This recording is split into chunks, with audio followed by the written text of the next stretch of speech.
Привет, это Сенатор Блог. Посмотрим 8-ю серию. И не забудьте подписаться и поставить лайк. И комментик там напишите какой-нибудь.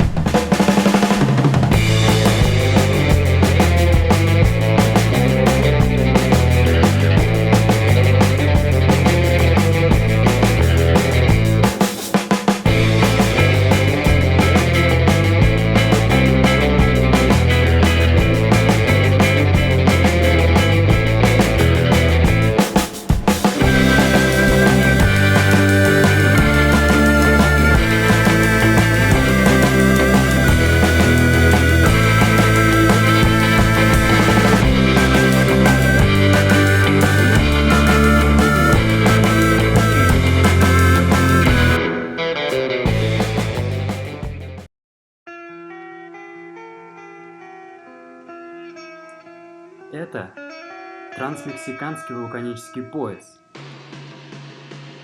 А это дорога, по которой я к нему еду. Привет, я снова на трассе! Я выехал из Ананасового поля и движусь дальше на север в сторону Сьюдад-де-Мексико. Через 69 километров у меня хостел. А еще плюс 140 и кауч в городе Кордоба. И вот я не знаю, либо ехать 140 за один день, с учетом, что там подъем на 900 метров. Или сегодня проехать больше, но ночевать опять в джунглях. Не знаю. А вот машины, блин, которые мне пипикают, лучше, блин, останавливались, когда я с проколотым колесом стою, суки. Hasta México. ¿De dónde viene? Я? De Rusia. Rusia. Sí. Muy bien. ¿Sí la has probado? ¿La has comido? ¿La has comido ahí? Sí. ¿Sí?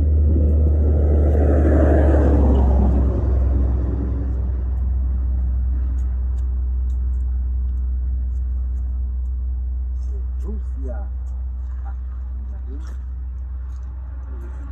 Muy sabrosa, ¿eh?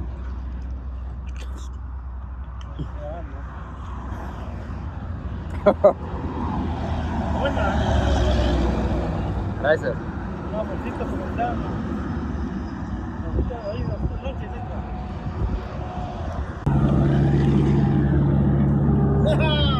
Север! Вот тут сколько ананасов продают. А я сейчас еду просто на подъеме.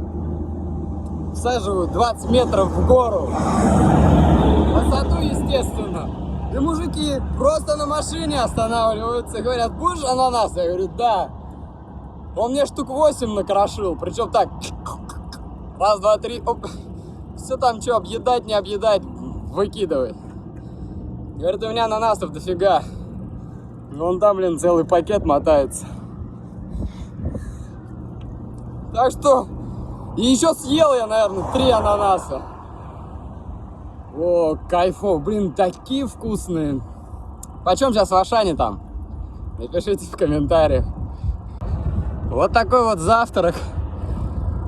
Фруктовый, как в лучших ресторанах. У меня опять спуск и подъем. Кстати, погода вообще прохладненькая. Я ночью нормально так вот замерз. Это, наверное, говорит, что я чуть-чуть поднялся на север, как минимум. Ушел, мне кажется, немножко от Гольфстрима. И чуть-чуть повыше я спал. 100 метров над уровнем неба. Ой, над уровнем моря. Проехал уже 21. Без солнца что-то подъемы не такие интересные. Как-то прям нормально идет. Сейчас доем ананасов. Вот такой пакет.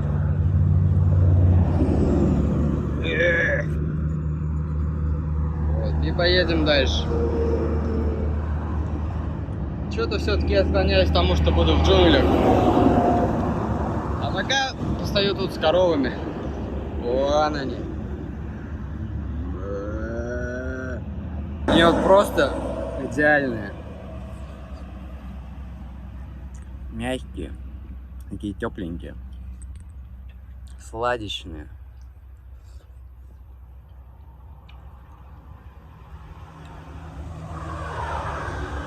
И вкусные. Ананасовые.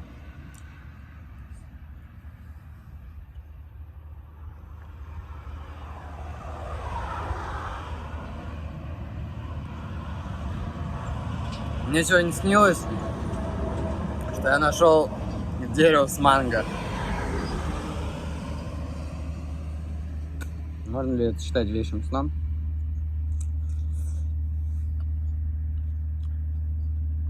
А вот это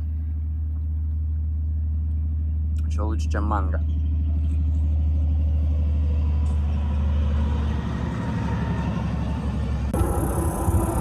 У меня две новости, хорошая и плохая. Начну с хорошей, блин. Закончились подъемы. Это классно. Дорога прямая, отличная техничка, и ехать классно. Но плохая новость заключается в том, что, блин, дует встречный ветер. И очень сильный. И ехать, блин, больше 17 не получается. Получается, но много сил тратится. Еще солнышко вышло. Не на полную, но все равно жарит. Ананасы меня, конечно, спасли. Воду почти не пью. Точнее, почти не хочется, а я-то пью. Чтобы поддерживать баланс. Такие новости. Что я на мосту опять? Опять реку пересекаю. Мост, гляньте какой, блин. Вантовый нафиг. Страшно. Тоже трясется. Но что-то уже не впечатляет. Задница болит зверски. Нет, конечно, жары. Но вообще очень тяжело. Опять каждые 10 километров отдыхаю. Не знаю, через 2 километра будет гостиница.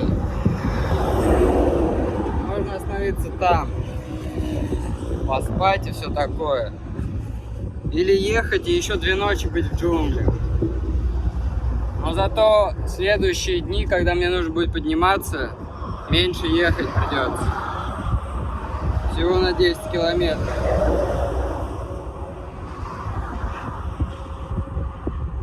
Что-то в гостинице так хочется. А у меня пробка тут. Уже километр. Засигналились, блин, сигнальщики хреновые. На велосипед пересаживайтесь, ёбе. Вот такая вот карма. Йо. Блин, зато потом они все меня опять будут обгонять. Второму разу, это плохо. Да, вот где тот мост. Там и находится отель. Еще вопрос в том, что по километрам-то я могу доехать еще 2 дня. Но мой хост меня ждет через 3 дня. Вот такие вот вопросы, блин. Не могу принять решение. Но, если честно, я бы лучше эти деньги потратил, которые на отель могу потратить, на еду. И сейчас вот здесь магазинчик. Зашел бы, накупил себе чего-нибудь сладенького, вкусненького. И был бы счастливее немного. Хотя, когда я хорошо сплю, я тоже счастливый. Ладно, здесь какие-то проблемы. Так. Что-то двиган у кого-то. Масло. Ага. Все, выключаемся. Сейчас проезжал типа контроля пожилого. И мне сказали, что мне нужно проходить по тротуару, как пешеходу. И через главный как бы путь я проехать не могу. И вот я со всеми этими баулами тащился, блин,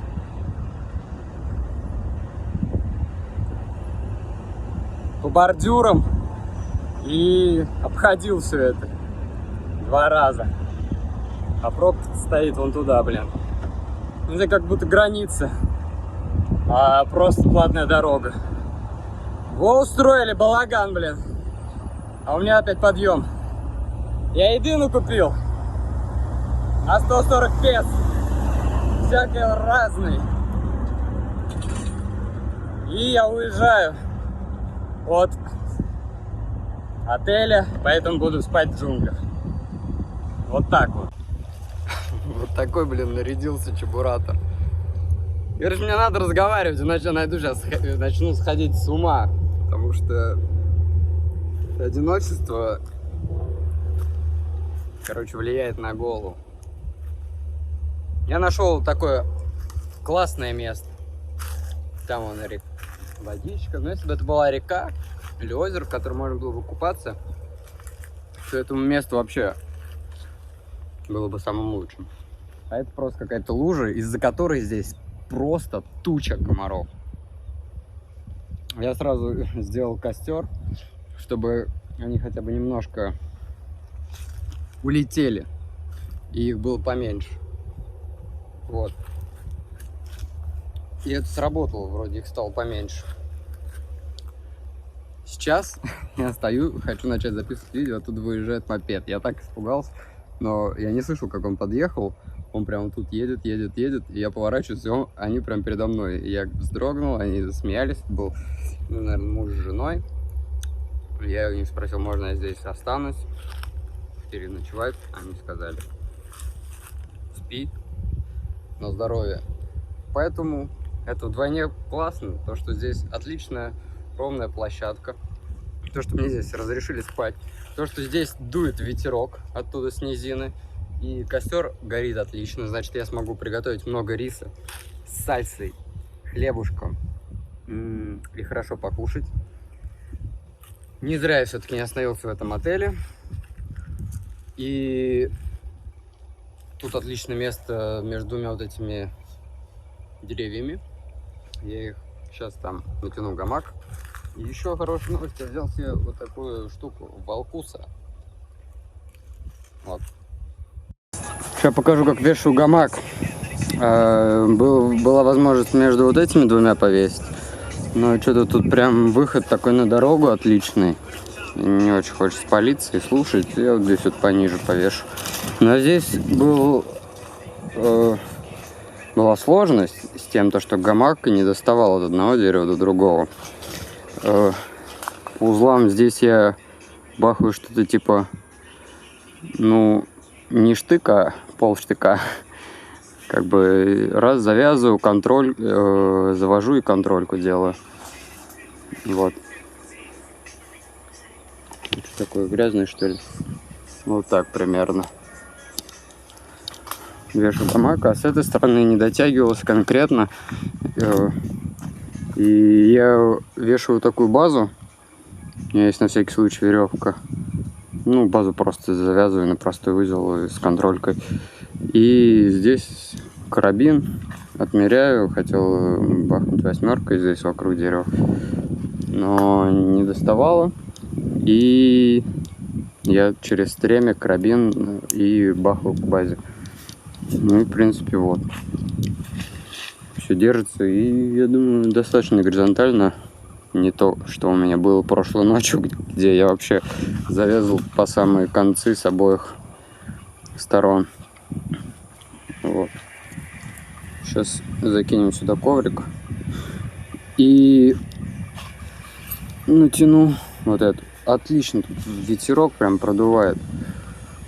Надеюсь, хотя бы такой жарище не будет, блин, как в прошлую ночь, потому что ложишься и до 11-12 часов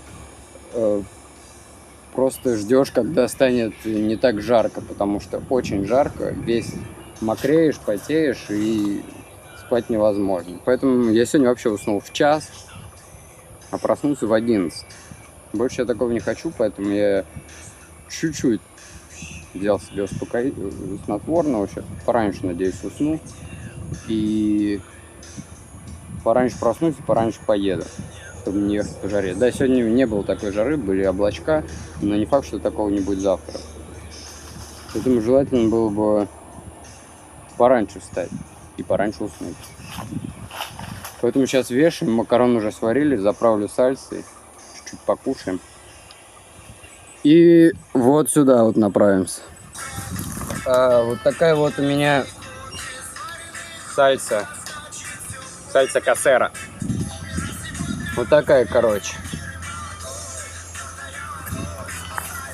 И ее я сейчас добавлю в макароны. Такую целую баночку. Стоит где-то рублей 40.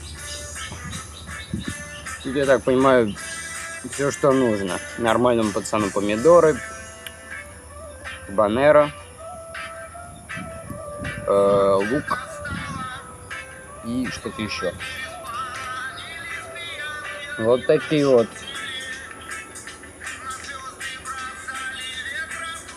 Пахнет просто как лечо. Это ваша сальса. И вообще в Мексике очень популярно смешивать разные вкусы с другими разными вкусами. Например, пиво они пьют с лаймом и с солью. Горькое пиво, сладкий лайм и соленая соль дают очень сильный контраст вкусов, и это классно. Поэтому все говорят, что в Мексике там едят острое. Нужно смотреть, с чем они едят это острое. И какая коллаборация вкусов происходит во рту у человека в этот момент. В этом весь интерес. И вот новый день начался. Знали бы вы, сколько мне стоит, чтобы сказать вам эти слова? Потому что я сейчас из такой вылазил, блин. Задницы. Оказывается, в этом тростнике сахара столько, блин, комаров. И это не наши комарики, которые пип и не заметишь. А эта гадость, если укусит, чешется, блин, минут 30. Все опухает. Потом еще на следующий день чешется. Заехал сейчас в деревню, купил... Ой, налил воды. 2 баклажки. Вылезал, блин, просто по отвесному какому-то месту. Задние что-то опять подспускает. Но ничего страшного. Дорога ровная, техничка есть, а значит мы живы. У меня опять тучки, солнца нет, ничего там не заряжается. В Мексику пришла осень. Я движусь ближе к горам, а значит холодает. Сегодня ночью уже было прохладно. Но я нормально перетерпел, накрылся боком гамака и было нормально. Но думаю, дальше уже такой трюк не прокатит. И придется вместо термухи использовать спальник. Уснул хорошо, в 10, в час проснулся и до 3:30 возился, блин. Поэтому завел будильник, чтобы нормализовать режим. Каждый день вовремя вставать, раньше, чтобы нормально спать. Такие проблемы. Но комары с утра доконали просто. У меня тут собираются облачка. Наверное, будет дождь. И не такой на раз, а затяжной. Вот. Поэтому Приключения только начинаются. А еще вот у меня в голове созрело такое сравнение с моим путешествием. Вот сейчас начало осени. Многие копают картошку. Если вы не копаете картошку, то примерно знаете, как это делается. Вот попробуйте 6 дней копать картошку, спать на поле в гамаке, не мыться и не менять одежду. Вот примерно такое у меня чувство.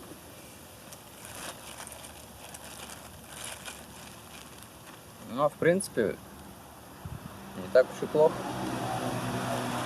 Картошку можно есть. Ее можно продавать. Прям погода как у нас. Отлично. Катится тоже неплохо. Ну, немножко задница устает от постоянного катания без передышки. Вот это напрягает. Ну, уже 40 проехал, это радует. Все как у нас, только вот кактусы вон те. Вон там они.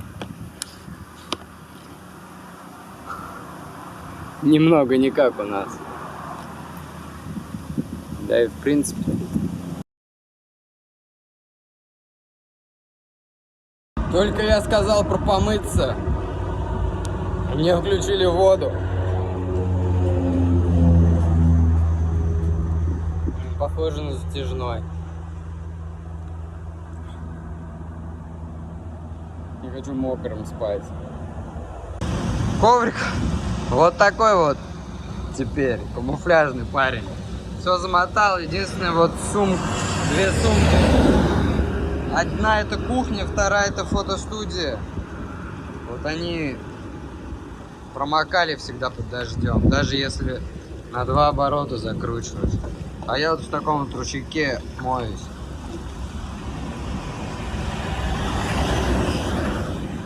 И гроза прямо где-то надо мной, потому что молнии бьют прям вот где-то здесь. И гром сразу гремит. Значит, что близко бьет. Такие вот песчаные, поэтому я не хочу высовываться. Как бы дождь мне не страшен, но молния страшна.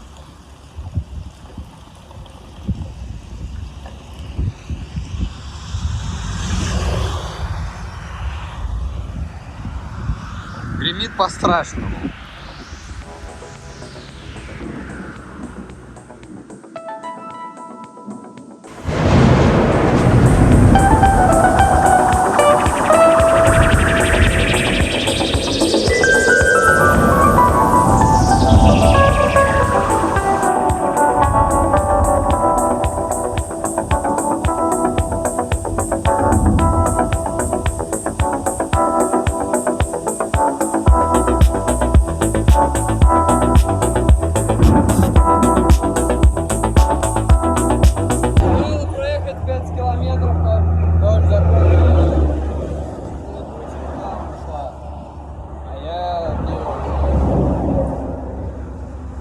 Поэтому чуть-чуть разденусь и поеду дальше.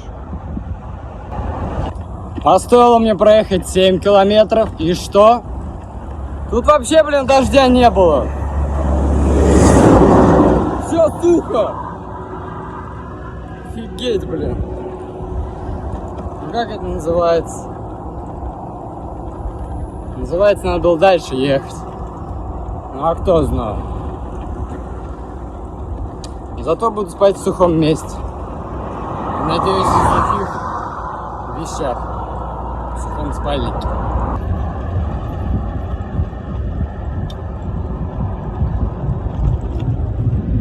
Бля, куда ехать? По-моему, вот сюда.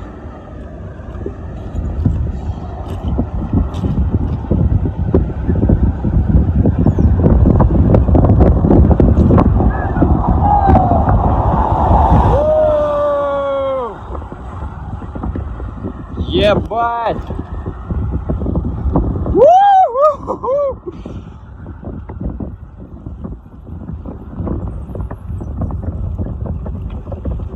А только бы колесо не проткнул!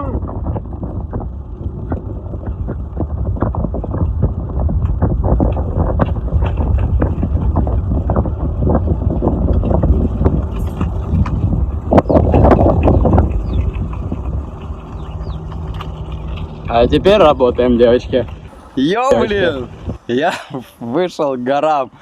Посмотрите, как здесь прикольная дорога. Такая горная. А там снизу в долине деревня. И коровный рай. И речка течет. Прям какое-то хоббитское царство. А я куда забрался, блин. Вау, хоть что-то классное все-таки есть в путешествии.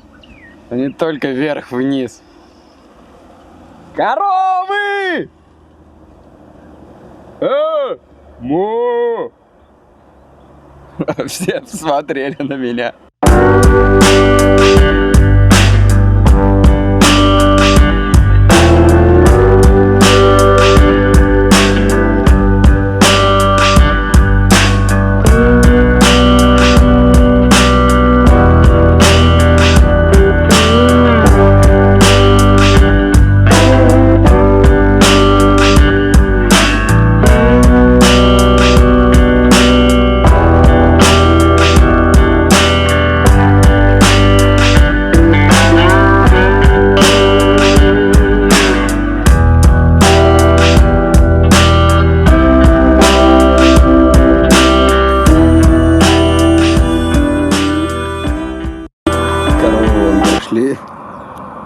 Встали и смотрят. Все, расходимся, девочки. Короче, в этих горах вдоль дороги везде отвесные такие скалы. И хрен куда свернешь. Единственное место, куда свернул, вывел меня вот на 2 дома. Один там спереди и сзади. В обоих меня послали нафиг. Типа, мужья на работе, ничего не знаем. Ну вот во втором сказали, сейчас позвоним, спросим. Сеньор сказал но. Там где-то церковь. Под мостом проезжаешь, но я туда заходил, точнее, там проезжал, там просто какая-то ограда, и никакой церковью там не пахнет. Не знаю, может, нужно перелазить, куда-то идти, что-то кого-то звать, в общем, не знаю. Время уже 7, через час будет темно полностью. Может быть, раньше, потому что солнца вообще нет. 81,5 проехал, уморился, не знаю, где спать. Почему эти ребята, блин, участок огромнейший, деревьев до хера. Я говорю, блин, мне нужно только 2 дерева. Я, блин, в 6 утра встану и уеду, если такие проблемы. Нет. Что паспорт начали спрашивать. Вроде приличных ребят, но не знаю. Херня какая-то. Не знаю, куда ехать. Уморился. И сейчас будет темно. В общем, вот так надо ехать.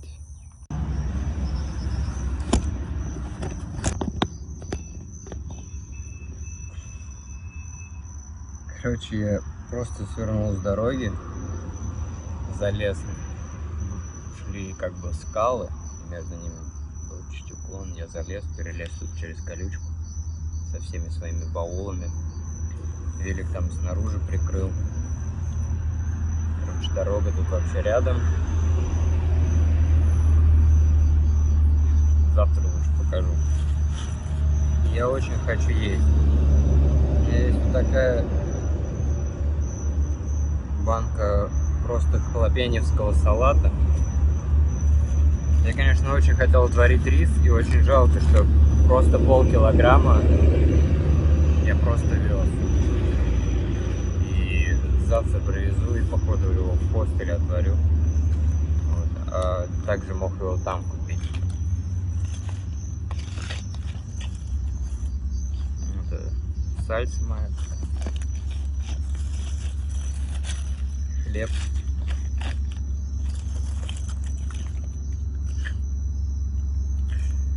Просто, блин, я так рад, что у меня есть эти печенья. Еще вода есть. Пол-литра. Ну и все. Больше ничего нет. такой супчик офигенный. Я бы его сейчас приготовил. И было бы очень вкусно.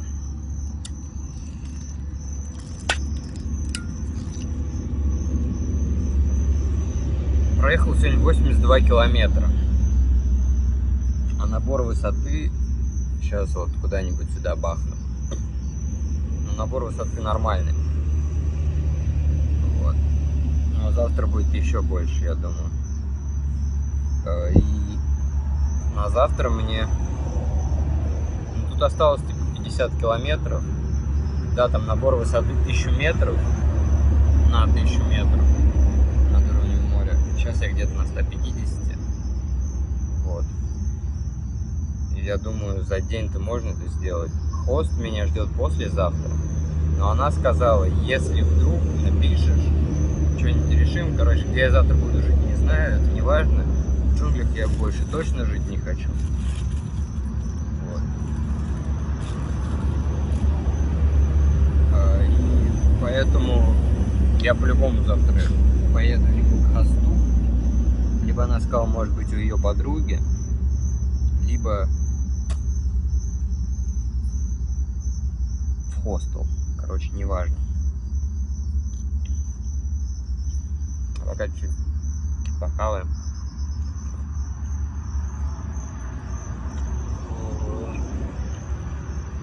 Очень люблю халапеньо.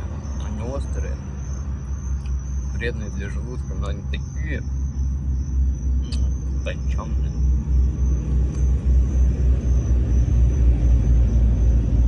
Я же вот эту банку сажу.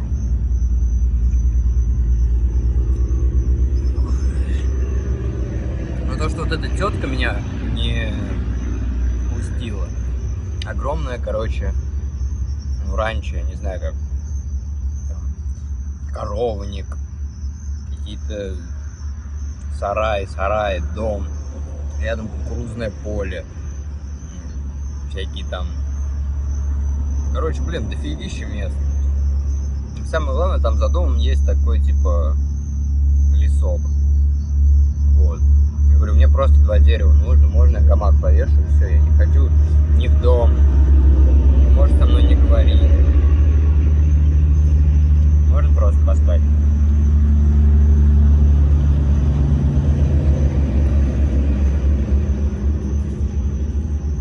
Просто какой-то хрен вылез из джунглей. Видно, что я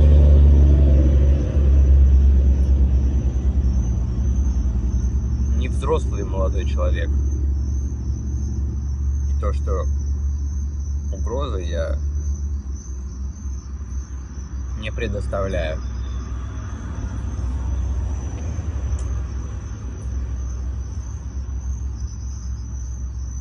Ух ты, елки-палки.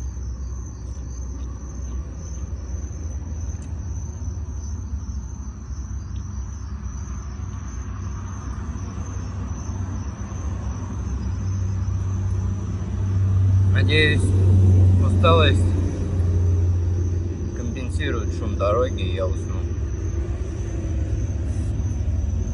А так здесь очень громко.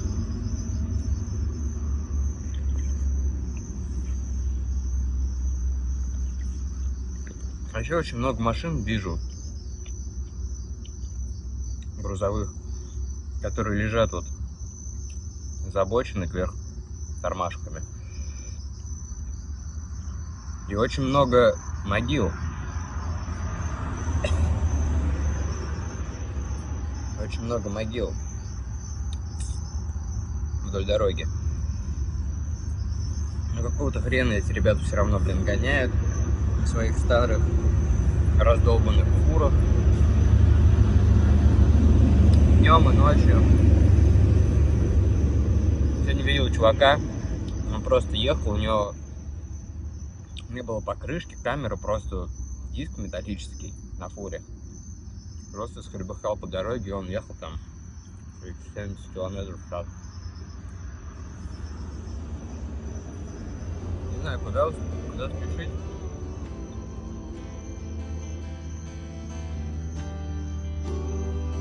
Куда торопиться. Вот такой ноте закончится день.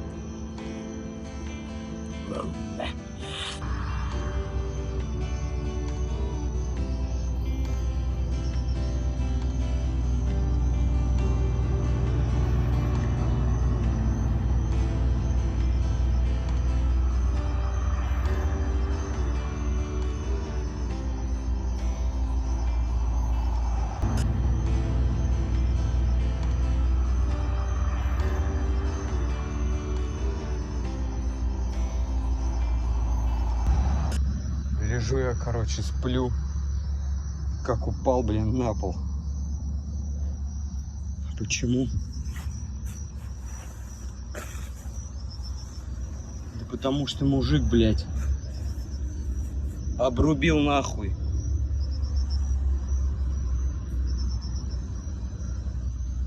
На лошади, блядь.